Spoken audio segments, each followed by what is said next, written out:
crime in our region where businesses and store owners get victimized time and time again. We have a great question from a resident asking the candidates what they will do to address the perceived problem of repeat offenders. A lot of the crime that we see may not be substantial as far as financial. It creates all sorts of troubles in our community that have much broader impacts than the financial damage.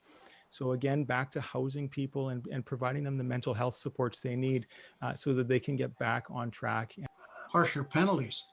You cannot change some of these people. You give them an opportunity 2 or 3 times, and if you can't get them on board turning their life around, why waste your effort on them?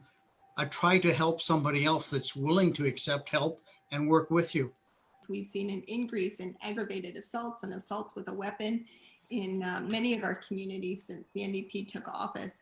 As a society, I believe that we need to do more to ensure that British Columbians feel safe and secure in their communities. And a key part of that is ensuring that we work hard to help those have the tools necessary to do their job, those who are trying to keep us safe. So the BC Liberals will hire 200 more police officers into communities. I don't know if policing is the answer. Again, we've got to find out the problem. What makes these people tick? What makes them do it? Is it drug related? If it is, let's emphasize that and get stuck into it to stop it. Can you tell us what your party and your contribution will be to ending homelessness in our communities?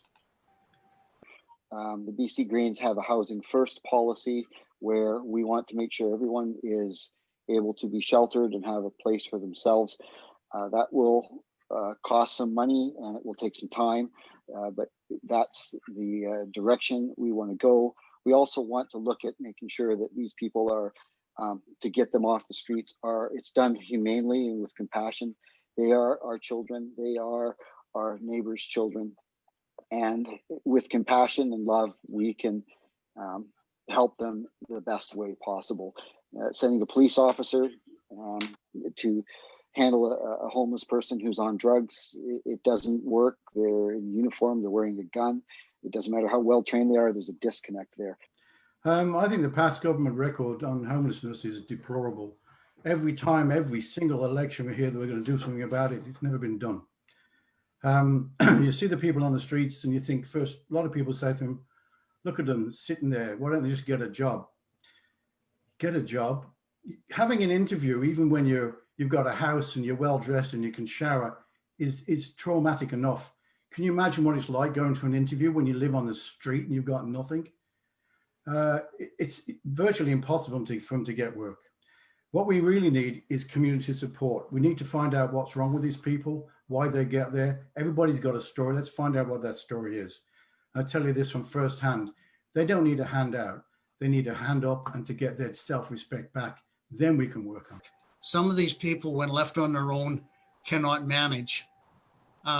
You got to work with people and give them more freedom as they progress. Some will never be able to be on the street on their own.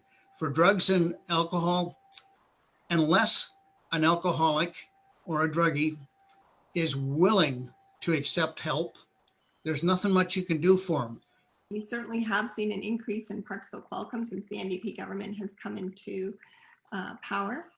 At the same time, there are many reasons we find people homeless. And sadly, many of those times it's because of mental health. That's often a factor. So as a BC Liberal government, we will provide the needed treatments and supports, including addiction treatment and recovery programs, because we simply can't be warehousing individuals as the NDP has done. We have to ensure that we put the supports in place. We can't just be buying up hotels with little or no transparency or public consultation to house people without putting the supports in place. I think first we have to acknowledge that the goal to end homelessness, as you've described, I don't think is going to be realistic. It's going to be something that we're going to work on for a long time and hopefully continue to make progress on. We saw in Nanaimo not that long ago a very large tent city, and that was the culmination of years of neglect from the BC Liberals. We worked with the city of Nanaimo and invested substantial funds to create supportive housing units in the city of Nanaimo. And we're going to continue those investments and partnerships with local governments to create supportive housing that will help get people off the street and transition them back into market housing.